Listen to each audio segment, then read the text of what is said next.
बोल रही है सभी दिशाएं, बोल रही है सभी दिशाएं, आओ मिलकर कमल खिलाएं, आओ मिलकर कमल खिलाएं। तो याद रखें, कमल छाप कमल छाप कमल छाप।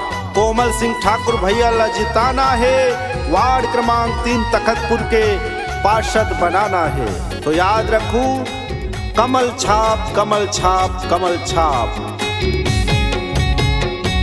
सुन संगे वारी सुनो संगी साथी, सुन संगे वारी सुनो संगी साथी, सुन लो सब जन जनता।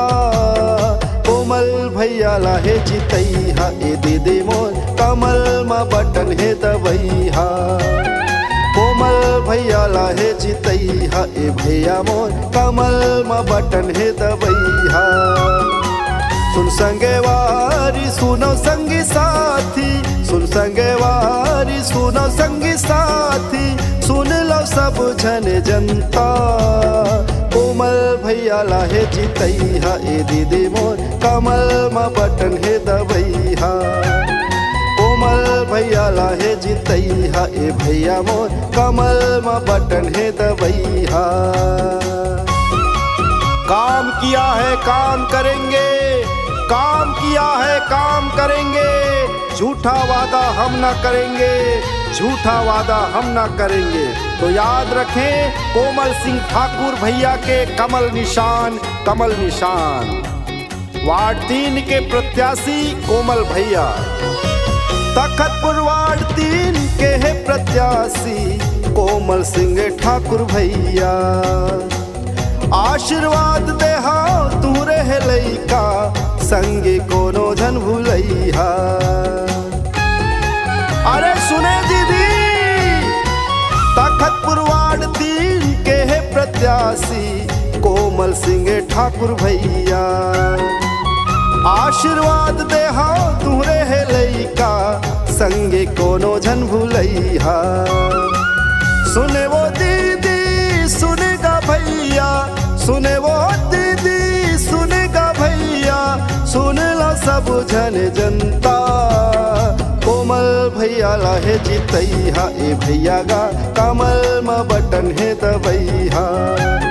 कोमल भैया लाहे जितैहा ए दीदी मोर, कमल मा बटन है दबैहा। बहुत ही मिलनसार प्रत्याशी, शिक्षित योग्य प्रत्याशी, नेता नहीं बेटा चुने गौ सेवक, हिंदू हृदय सम्राट हमारे कोमल सिंह ठाकुर को जिताएं। तो याद रखें, कमल छाप कमल छाप कमल छाप। जगह जगह माँ चर्चा हवे, कोमल भैया है सबले बढ़िया। जुर्मिल जीता हो पार्षद बना हो, कमल के छाप झन भूलैहा। ए भैया जगह जगह माँ चर्चा हवे, कोमल भैया है सबले बढ़िया। जुर्मिल जीता हो पार्षद बना हो, कमल के छाप झन भूलैहा।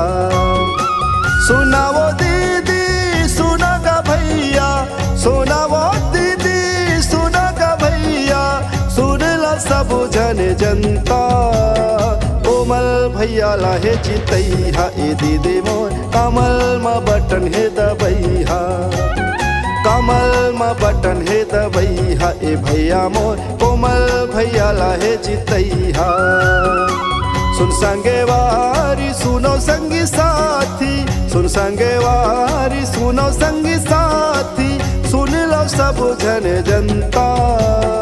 कोमल भैया लाहे जितैहा ए दीदी मोर, कमल मा बटन है दबैहा। भाजपा पार्टी लाहे जितैहा ए दीदी मोर, कोमल भैया लाहे जितैहा। वार्ड के पार्षद है बनैहा ए भैया मोर, कोमल भैया लाहे जितैहा। कोमल भैया लाहे जितैहा ए दीदी मोर, कमल मा बटन है दबैहा।